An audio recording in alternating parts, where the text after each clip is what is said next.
When it comes to figuring out where to put your next data center, your next key piece of AI infrastructure, I think most investors are asking the wrong question.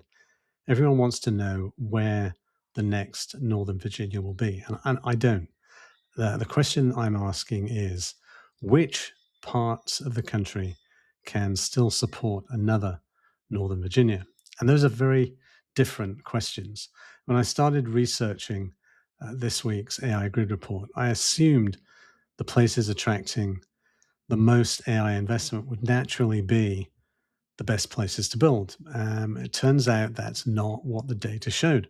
What surprised me is that many of the markets getting the best headlines are also running into the biggest infrastructure constraints: transmission, interconnection, generation.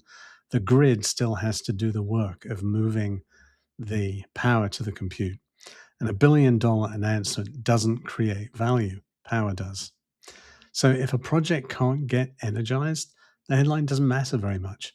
And that's where I think the conversation is starting to change. The market has become very, very good at tracking where capital is flowing. I'm not convinced it's yet become very good at tracking where projects can really get power. I think that's where some of the biggest investment opportunities may emerge over the next several years. And that's exactly what I explore in this week's AI Grid Report.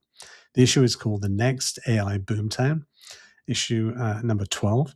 And I walk through the data, explain why some of the obvious winners may be more constrained than investors realize, and highlight several regions that I think deserve much closer attention.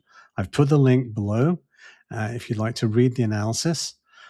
I'd love to hear from you, especially if you're in the process of selecting a site or building a data center. If you have to choose one part of the country, and if you did choose one part of the country, what would or has gone into that choice of your next AI boomtown?